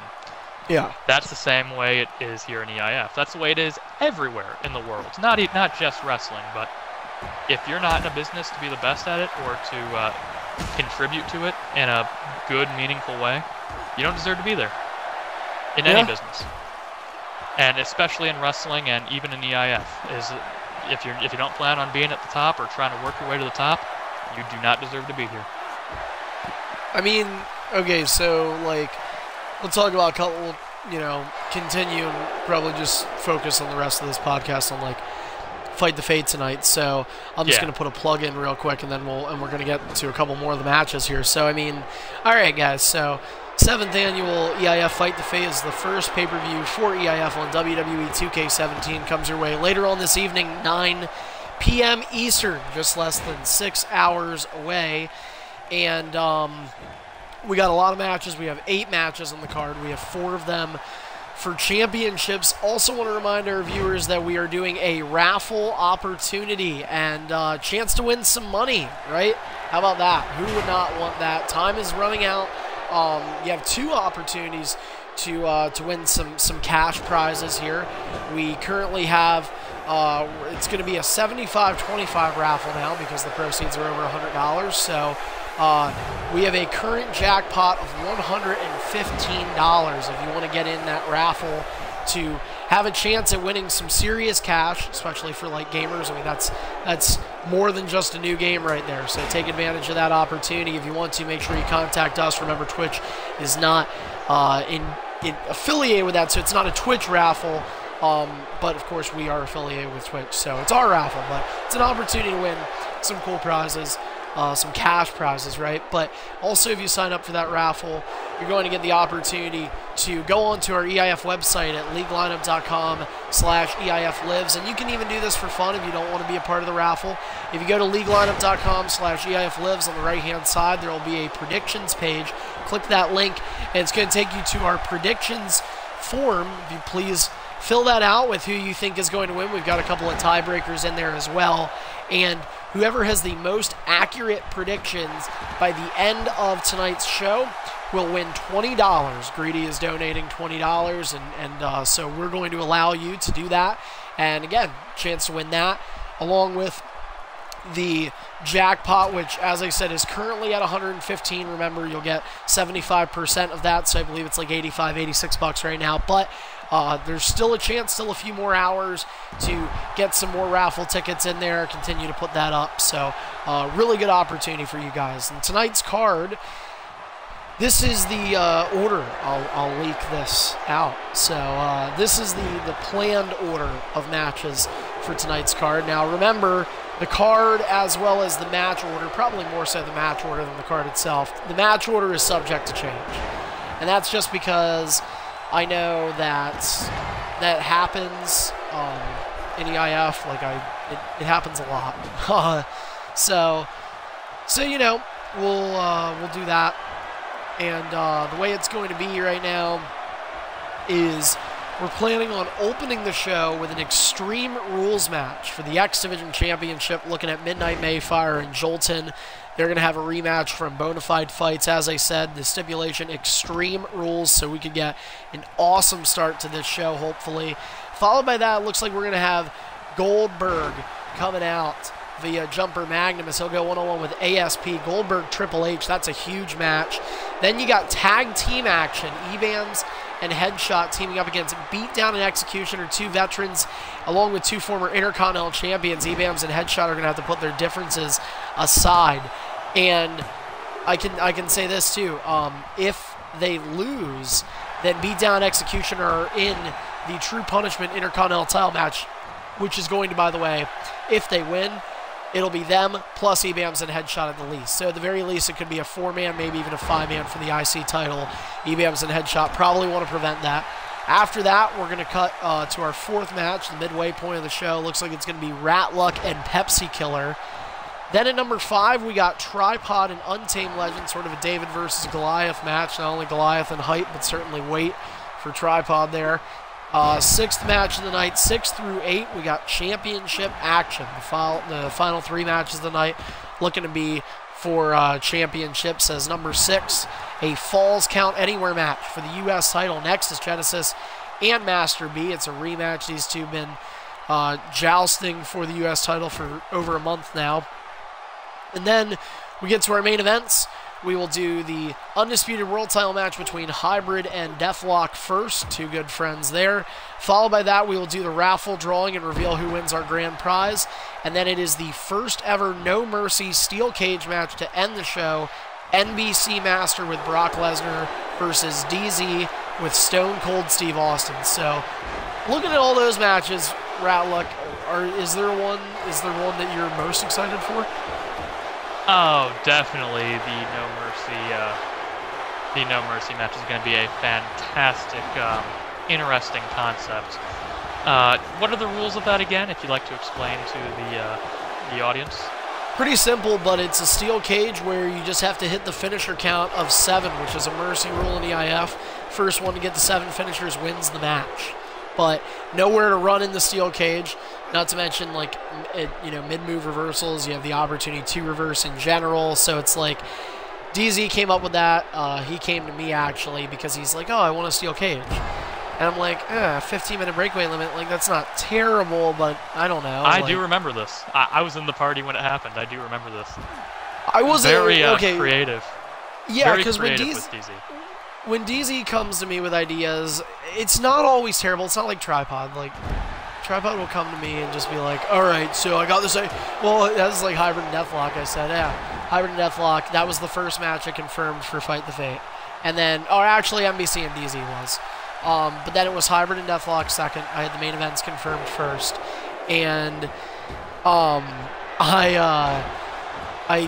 told Tripod put that on the website. He's like, dude, how about hybrid Deathlock and me in a triple threat? I said no. No. How, man? That's great. And, of course, I continue. You're just saying that because you want to be in the world title match. Oh, fuck you. Fuck you. You know, whatever. I mean, Tony, I think that No Mercy match would be great if it had Ratluck in it. You know, just saying. You could technically be in it, Mr. Money. I could technically be in it if I chose. So, but that's the only match. So do you want to run through the card for discussion, or do you want to just go piece by piece? How do you want the rest of the podcast? If we're being fair, I probably should be done by like, well, it's what, 3:24, 3:25. So like, if we get the podcast done in 35 minutes or under, oh, all right, I'm good. We got time. I had to be careful because I have to go with broadcasting a Millersville hockey game, which by the way is on Ustream.tv. Millersville Ice Hockey. I'm only doing the color commentary tonight. So if you guys want to watch that, go to MillersvilleIceHockey.com, and then if you scroll down, there'll be a flag that says Ustream. It's at 5:30, Millersville Ice Hockey, the Millersville Marauders versus Seton Hall Pirates, and my play-by-play commentary is going to be there now. My voice is all sorts of fucked up, so it actually is probably better that he does it rather than me. However, I will say I think he sucks. And if you watch, feel free to let us know in the chat on our stream if he sucks, because he'll see it, and I want him to know. Like I kind of do. So that's just a pain in the ass, but it's whatever. Jay Ray plays, by the way, neither to your question. All right, so let's talk. Well, see, I don't know. We kind of already talked about you and Pepsi, right? So that's good. Yeah. Well, my prediction for that one, though, me. Oh, yeah, figured. I'll go you two. I think I actually put you. I don't know. I don't think Pepsi's gonna, like, I mean, if Pepsi wins, that's awesome for him. Like, I'm not against him winning. But, you know, we'll see. Yeah, how about... I mean... Oh, are we gonna go ahead? You ruined it already. With people like, with a match like Pepsi versus me, I mean, the winner will have earned their victory. I mean, I know that sounds like, you know, very, like, kind of dumb and just, you know, oh, here's a mantra that sounds clearly obvious. But no, it's if Pepsi really wants to win, he has to put the time in, and if he puts the time in, he has a chance of winning. You can't win this game without proper training, time, and, you know, effort. You can't just jump. Very few people, most notably people like maybe Hybrid and maybe myself, can jump on and be good. Other people need to fully commit to playing the game and have experience. So most of these matches, my edge for winning will go to the people that are more dedicated and play the game more. I understand. So, okay, technically, Midnight has been here longer than Jolton. So you've got Midnight and Jolton Extreme Rules match. I mean, do you know that Jolton, he was like banking money on this? Oh, I did hear rumor of that. Yeah. So he's got the confidence. So what do you see going on there? X Division match. Jolton is very promising as a superstar, but Midnight has been here more. In terms of who plays the game more, I'm not actually sure in that case. I'm not sure who wants it more. However, my edge for this will have to go to the person with a slight bit more experience. I'm going to say Midnight's going to, or at least experience with main eventers, because I've played a few games with Midnight. I know Midnight has played some games with Master and Master B, who are both really great superstars in EIF today. I'm giving the edge to Midnight. I don't know. I probably would go... It's tough to say. I feel like Jolton's gotten better, but for me it's hard because I just feel like, okay, I swear to God it said Blake versus Murphy, but Hideo Itami's in here. I don't know what's going on. I have universe mode. Great patch, 2K. Yeah, seriously, universe mode's but whatever. Yeah, I don't know. I mean, I certainly hope they put on a good match. I'm so tired of one-on-one one finisher doom. But the problem is, people are saying that the pin bar, like, that could probably be the case tonight. Well, sometimes it is and sometimes it's not. Some people are going to say that just because they don't want to accept them losing. And in some cases, it is entirely legitimate. But the one thing that you have to remember is most of these people have at least resiliency level 1. So if they play smart, they should not lose off of the first finisher. And that's my bit of coaching before the matches actually happen. Save a finisher or know what your abilities are, because if you're gonna, get hit with the finisher and you feel like you're gonna be pinned, you don't want to bank on the glitchy pin bar at times. Save a finisher. This is a different looking pay-per-view too. We have I mean, it's a side note, but there's just 3 big names that would usually be on a card for a pay-per-view: Greedy, Aaron, Hostile. None of them are scheduled. Wow, that is kind of weird. It's just because, well, Hostile now told me he was going to be able to make it, but Greedy and Aaron weren't. And then Hostile, I was just like, well, maybe some other time. So there's a lot of names that are like not usually on the card. I will admit, I do enjoy the fact that this card is mostly a new, fresh up-and-comers. Because, I mean, honestly, aside from Hybrid vs. Deathlock, which, 2 established main eventers, DZ, who, has been in this league forever, and honestly, aside from those 3, the rest of the card is kind of filled with either young guys or main eventers or former main eventers that aren't in prominent positions, i.e. Beatdown, Executioner, myself not being in main events, even though at one point we were. So this does have kind of a fresh feel to it.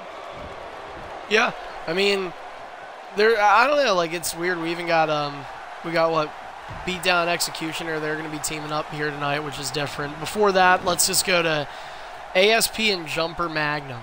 I mean, these are guys that are kind of like, you have some guys that are looking to push towards the main event, and these guys are kind of looking to just reinvent themselves in the mid-card, former U.S. champions last year. Triple H and Goldberg, which I love. I was like, okay, we'll definitely do that, and it'll be Jumper's first match in the game as Goldberg, so that'll be pretty cool. We'll get to see his entrance tonight in a WCW arena, too. So yeah, that's going to be really cool. That helps. Do you feel like, I don't know, you think with that, it's because Goldberg only has 3 reversals, like, is he going to be okay against ASP? Because Triple H has 4. I do think that whoever has Goldberg this year has one of the better 3 reversal characters, as he does have new DLC moves that have slightly different reversal timings, have just a bunch of, and possibly hidden things that we haven't tested out yet. Oh, so Goldberg could is be a more cheap of an, piece of shit. Yeah, he is more of an unknown right now, and going against Triple H, who I haven't seen thus far having much. The only advantage that Triple H to me has right now is that extra reversal. Otherwise, it's completely up in the air. I'm still gonna go with ASP due to the fact that I've seen ASP I've seen him more on this game than Jumper, but I'm not going to say Jumper's out. I think Jumper has a very good chance. If I had to actually put it, it'd be like me feeling 55 to 60% ASP and 45 to 40% Jumper. It's going to be a very close match. Or has the potential to. Yeah, I mean, I don't know, like Jumper, I forget actually who I predicted here. I think I might have predicted ASP. I put in my predictions, by the way, even though I'm not eligible for a prize. So same here. But yeah, I don't know. Like, I think I had ASP going over. But I will say, like, Jumper, he played a lot with Baron Corbin last year, so I mean, 3 reversals, like, he's not entirely unused to that. So I think he could have a good chance. I mean, ASP seems okay this year. He did not get green barred by NBC. NBC did beat him, though, with a full yellow bar, because NBC green bars like a ton of people. But yeah, so, okay. How about tag team? How about EBAM's Headshot? They're going up against Beatdown and Executioner. And I love this, by the way, because how many times do you get tag team matches on a pay-per-view? Not very often. And then on top of that, and then ironically, NXT, I have a tag team match coming up here with Revival and American Alpha, which is cool. So, I love those teams. But yeah, like Bams and Headshot, I love this because of that. I love it because we're going to get to see if they lose. At True Punishment, the IC title match is going to be a 4 or a 5-man, which is cool when you can get like large multi-mans for the mid-card belts. And put story in. But it is definitely like two teams that don't have, like, I know you're saying, okay, well, Beatdown Executioner, if you're going to play into like what you've been playing, they definitely far outweigh the opponents in experience. But Executioner is kind of like here and there, and sometimes he's never there. On this particular game, they don't necessarily have the advantage. Yeah, and it's ED, so I mean, rules and like how they're going to follow the rules. I don't really know. People were saying ASP and Jumper was one of the harder matches to predict. I was saying this one. Like, I wish I could go back. I don't know. I'd have to see. I forget who I predicted. I hope I predicted like Bams and Headshot though. That's what I'm thinking. They play the game. I mean, Headshot was really good in 16, so Beatdown wasn't bad, but how much are Beatdown Executioner playing the game? I'm saying that it's going to go to E-Bams and Headshot strictly on the level that there's going to be some rules that are either broken or moves that are banned that are going to be done. And I feel like that's going to be done more on the side of Beatdown Executioner, who don't show up nearly as often as the other two. So, and it'll be interesting to see how the former Intercontinental Champion in Headshot works with E-Bams. If they're going to coexist, if they're going to put aside their kind of disrespect for each other. And it'll be a very interesting dynamic, to be sure. Well, so, alright, so it's you and Pepsi, which we talked about that. Okay, so before I even got on air with you, I was talking about like the order in the card, and I said, okay, so after you, we're going to do Tripod and Untamed. Like, we got it, so it'll be EDSS, EDSS throughout the whole show. That's what we're trying to do. And you were just like, why the hell is this even happening? It's an opportunity for Untamed. I mean, if he beats Tripod, really this is huge for him, and it's just going to make Tripod look like shit. But I don't know. I don't see Tripod losing, but I will say this, he's working today. So, like, by the time he gets off, I mean, he may not have as much time to practice as Untamed. What do you think? I mean, honestly, this matchup is very important for both of them. Because if Tripod wants to be back in the main event, he cannot lose this. It will really hurt all credibility, whatever credibility he has left. Yeah. And looking at it, no one is out of the running for, winning, for being put in world title matches this year, as we kind of have had, it was very much the same few people towards the end of last year, but those people are now kind of out of it. So there's always room for people to earn their way into the main event. However, that means people like Tripod can't afford to lose. People like Untamed can't afford to lose. So I'm going to give it to Tripod due to my experience with Untamed being that he's a kind of a spineless, gutless coward at times. This is why, though, I wanted him to get into one-on-one. Like, I told him that, which we talked about him earlier, and I said, this is your chance, dude. Like, beat bigger names, because you have to want this. Like, you're just here to troll. Is that really, like, what you're fucking doing here? Because that's what he does most of the time. He legitimately just trolls people. And I've said to him before, this is a good chance. I think Tripod's beatable by a large margin.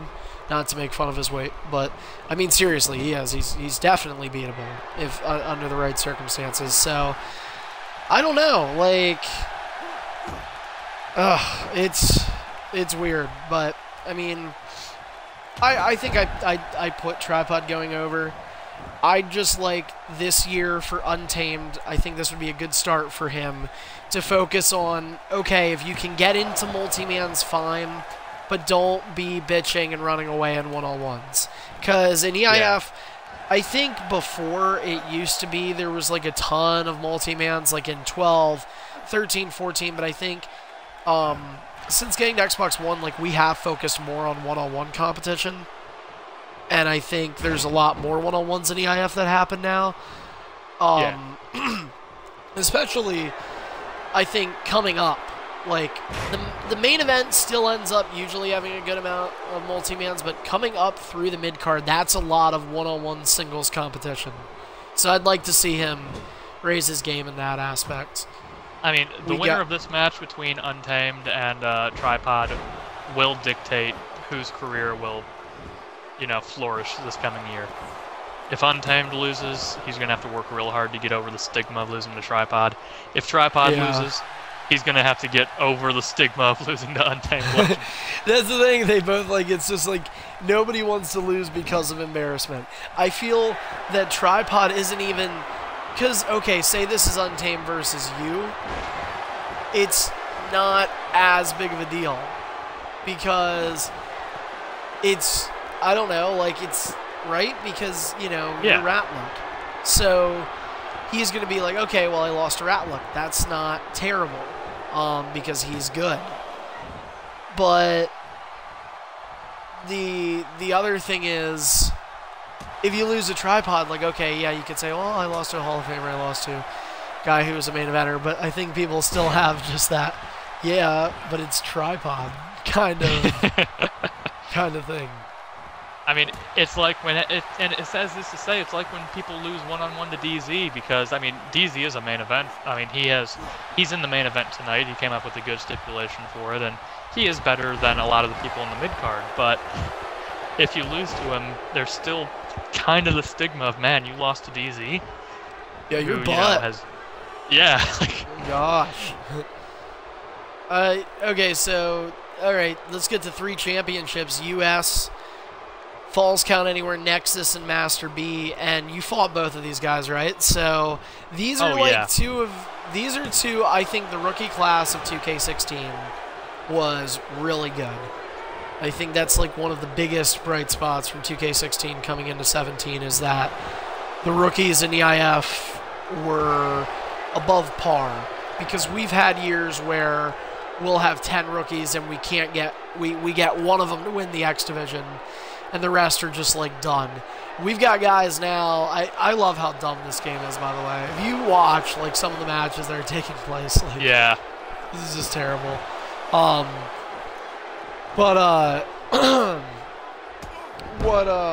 And I'm sorry, I'm clearing my throat on air, which I shouldn't do. Nexus and Master B have both proven that they are incredible rookie mid-card talents that, I mean, a little story for you, Carney, but this last week on Superstardom, we had a pick your poison kind of thing between me and Pepsi.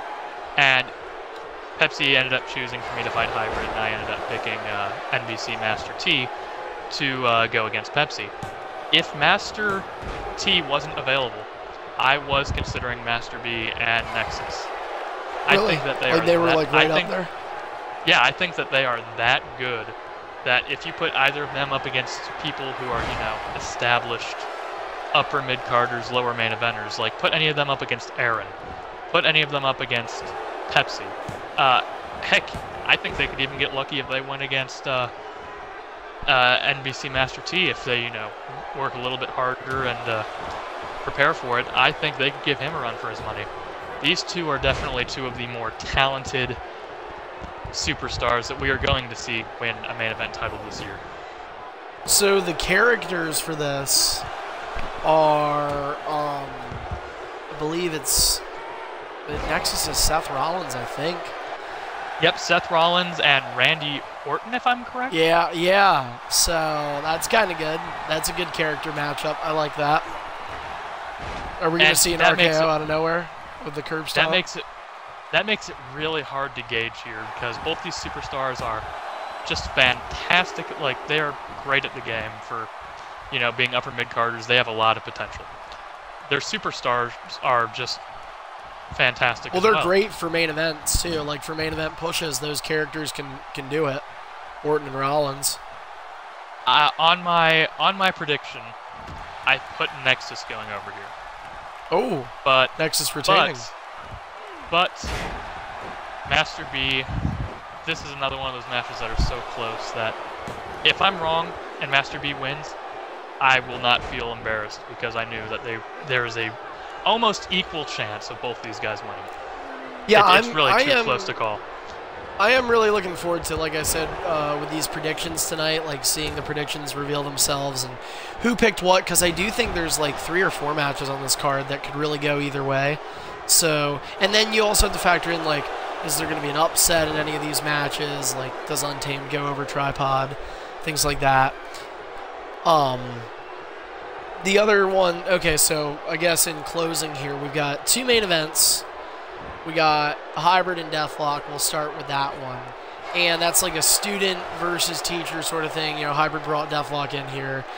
But Deathlock is the last person to beat Hybrid in a one-on-one. Some people will put an asterisk next to that because it was in the 15-minute breakaway limit back in victory votes in July. Very surprising. Yeah, I mean, people are getting mad and telling me, oh, you can't put Hybrid in, which, by the way, I actually want to defend this while I'm on air, because there's people that are like, oh, Hybrid, you know, you can't give that guy one-on-ones. Okay, first off, this is his second time defending the world title in a one-on-one. First time on third time, because he had to fight Tripod, which, I mean, that isn't even, I don't even count that wasn't really a defense. But, yeah, it's the second time. It's not a bad opponent. So I think putting him in a multi-man just to give him like a harder challenge, Deathlock should be able to challenge him.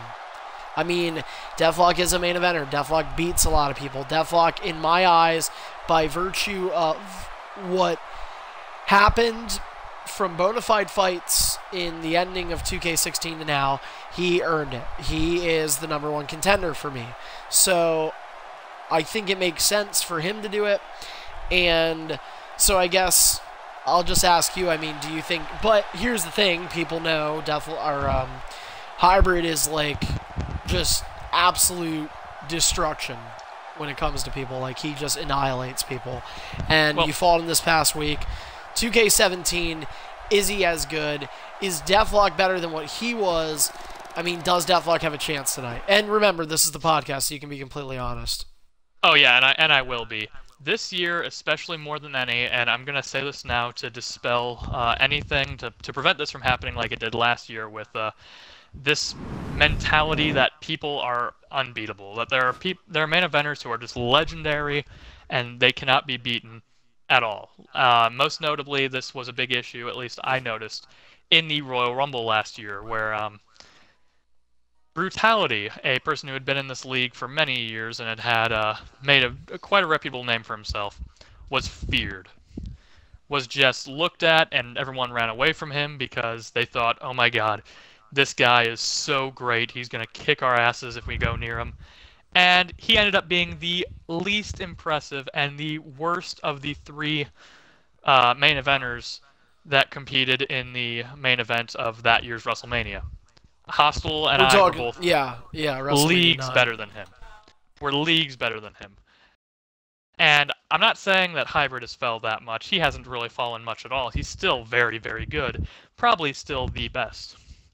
But this year is the year that he has the best chance of losing. Just because of the way this game is, if you work hard and you time your reversals right, you put in all the work, you know the game, he can be beaten. He and I had a match on Superstardom, Jericho versus AJ Styles. Back and forth match, 2-1 finisher count. He beat me. If we played 5 more times, I'd beat him possibly half or even more than he's beaten me. He can be beaten. He's not unbeatable this year, and I don't want people to have it in their mind that if they get into the main event scene, they will not be able to beat him, because he is entirely beatable. It's just you have to put a lot of time, effort, and you have to really work at it to beat him.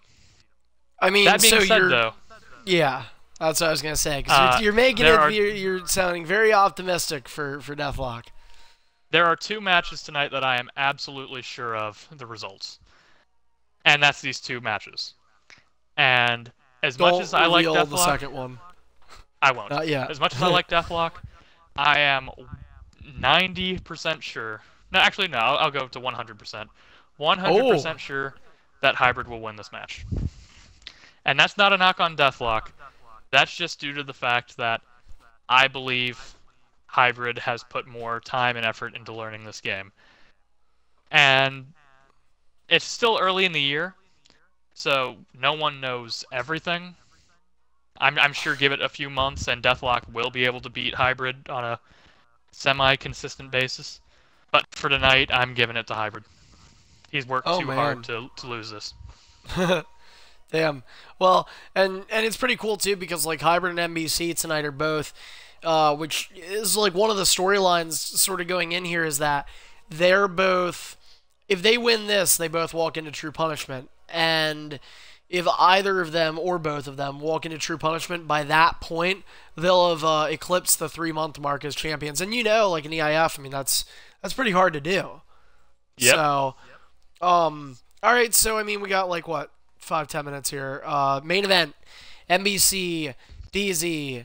Now, before you get your because you said you're 100% positive about these two matches. So before you get to that, Yep.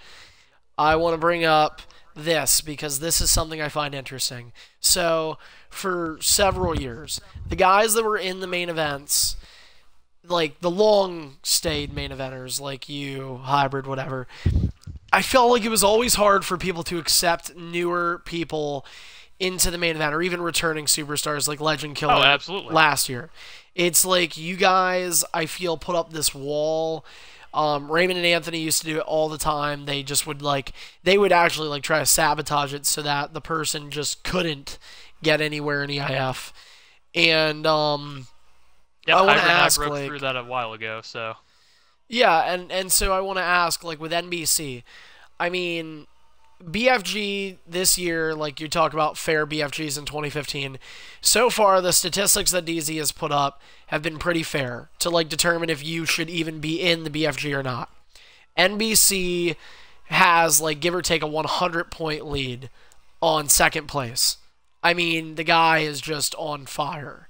He Yes. three-time undisputed Superstar champion. The current reign is at 2 months and 16 days, I believe. Or no, maybe it's 2 months and 14 days, I think. But either way, 2+ month champion, undefeated so far in 2K17, has main evented roughly, give or take, the last 15 shows. I mean, he's here all the time. Do you feel that, I mean, speaking on your end as well as maybe all the other main eventers, has he earned the respect, or is it still one of these things where he's just why is he not accepted? If he's not accepted, why? Oh, well, I mean, honestly, from my perspective, being an established main eventer, I think he has earned his way in. He is more deserving of this role than either Greedy or Jet, who he has proven himself against time and time again. And this is the other match that I have 100% certainty in the winner. And this is going to be probably a little bit surprising, but despite everything he's done, despite as good as he was last year, and as dominant as he was last year, I mean, towards the end of the year on a Superstardom, I had a one-on-one with him, and we had a good match, but I beat him. I think that he is going to do great things this year, and he will be a top seed, one of the top 6 seeds at minimum for the BFG this year. However, I am 100% going with my pick of DZ winning this match tonight. Wow. You got to explain that. 100%, because this No Mercy match, a match of, first to 7 finisher count, looking at the characters, looking at the finishers, and just looking at this from a completely whole perspective, I'm not going to say it's going to be a blowout, but with Brock Lesnar's finishers, with Stone Cold's finishers, with abilities and everything that will make the match relevant, I'm going to just have to go with DZ. I think Stone Cold is a stronger pick here, and honestly, I think Master's going to kind of overlook him a little bit. I mean, I was See, that's the thing. I was thinking like maybe Stone Cold has the better character, but I'm just wondering. I don't know. I really don't know how it's gonna be because that's the thing. Like DZ's smart, and that's something that's hard for someone like me to admit because DZ and I we butt heads a lot. We do, um, but you know, when DZ makes a stipulation like this, there's a reason for it. I can tell you, I've talked to NBC, and NBC was happy with the stipulation though. So I mean, I don't know if it helps both of them or not. So what do you now? You said you don't think it'll be a blowout. Do you think NBC is just going to get his finishers reversed nonstop? I think he's just gonna get his finishers mid-moved. Because to me, the Brock Lesnar F5 has just a terrible mid-move, and I feel like even though he will try to not go for it, he will try to go for the alternate finisher for the arm, the Kimura. I think he's gonna accidentally hit it. And I think DZ, if he's smart, is going to capitalize on it, and it's just going to be, it's going to be a sad thing in terms of I do think NBC will have the advantage throughout most of the match, like beating up DZ most of the point, but I don't know. I think DZ has a lot to prove. I think he's motivated enough, and if I'm wrong, I'm wrong, but this is a match that I am convinced that DZ is going to win here, and if he doesn't win here, I don't think he'll ever win again. He'll ever win a world title again. This is his last chance. He's fucking gone. So, do you think are you watching the pay-per-view tonight? Of course, I'm streaming. I'm helping with the. Oh yeah, what am I? I'm a dumbass. That's. Holy shit. Oh my gosh. Alright, yeah, that was dumb. But yeah, Ratluck's going to be with me the whole night. So, and that's another thing too for the people that are listening. We're going to have entrances tonight. No pre-show, just due to like time constraints. That's why I did this podcast, because it's a daytime thing. But it was pretty cool. It was a little different. Carney, what time does the pay-per-view start? 9 Eastern. Don't miss Man, Ratluck, 9 Eastern. You need to be there for the. Man, that's a time that everyone can enjoy. Oh God, we're back to family-friendly television. That's tonight. Back to the family-friendly EIF content. I mean, I don't know. You think tonight's pay-per-view is going to be good, or is it going to be like a lot of one finishers? Pay-per-view. It's going to be a great pay-per-view. And don't worry, I'll make sure it happens with Pepsi and I. I'll make sure we put on a match. I hope, dude. Holy hell! Like there are a number of matches on this card that have the potential to be really good. It's just a matter of execution. That's what's the problem with EIF though too. Is like there's so many times where there's just not proper execution. But I don't know. I guess we'll hope for better tonight. Obviously, going to hope that the connection goes well. But we do have 8 matches nonetheless, and 4 of those are for championships. We've got a full stacked card tonight. We've got a raffle. We've got predictions. So it's probably the most interactive pay-per-view we've had to date. Probably the most interactive broadcast we've had to date, and it all comes your way tonight, 9 o'clock Eastern, right here, right back here on twitch.tv/EIF Network. So in the meantime, make sure that you follow us here on Twitch, as well as Twitter using @EIF Network. You can get up-to-date results from tonight's show, as well as updates for breaking news coming in on tonight's broadcast. So please make sure that you do both those things. And prior to tonight, if you just feel like binge-watching EIF, you can head over to YouTube and go to EIF Archive. Subscribe to our YouTube channel there. That's EIF ARCHIVE. You can check that out. Ton of videos there for you. And one last thing, to look at that card and submit your predictions. Remember, you can submit your predictions for a chance to win $20 here tonight. All you need to do is just enter into the EIF raffle. For more information, you can send me a message on Xbox or try talking with any of our EIF representatives. And that's by going to our website, leaguelineup.com/EIF lives. The predictions are on your right. Make sure you get them in by 8:30 Eastern tonight. That is going to be when the predictions will close off, and you will be unable to be eligible to win $20. But if you do that, and if you want to get in on the raffle to make sure your predictions count towards money, just let somebody know. There's a contact us page actually on our website now. Aren't we such a grown-up business? But yep. And I'd like to just thank you for having me, Carney. It was a great podcast, and oh yeah, my pleasure. Thank you for the fun time to be able to get more exposure and entertain our EIF audience. So thank you. Yep. Yeah, we went on for like 2 hours. This was a good one. So, all right then. Well, yeah, you heard it first from Ratluck, the first guest on the 2K17 original programming series EIF podcast. It is the most watched series of the original programs here in EIF. We look forward to future podcasts. Who knows? Ratluck may get a chance to host. He's certainly qualified for that job as well. But Ratluck said thanks to me. I said thanks to him. I say thanks to you guys for tuning in today on this Saturday matinee. Certainly hope you enjoyed today's podcast live on Twitch, the EIF podcast with Ratluck and Carney. And we are just about 5 hours away, so do what you need to do. Take a break, go outside if it's not raining or shitty out. You know, whatever. Do what you want for the next few hours. Have some fun. And then make sure you come back, get your popcorn, your soda, whatever you need. 9 o'clock Eastern. You do not want to miss it. It's EIF's 7th annual Fight the Fate live right here on the EIF network. For Ratluck, I'm EIF owner Carney. Thank you all. Have a good afternoon. And we'll see you later on tonight right back here on Twitch.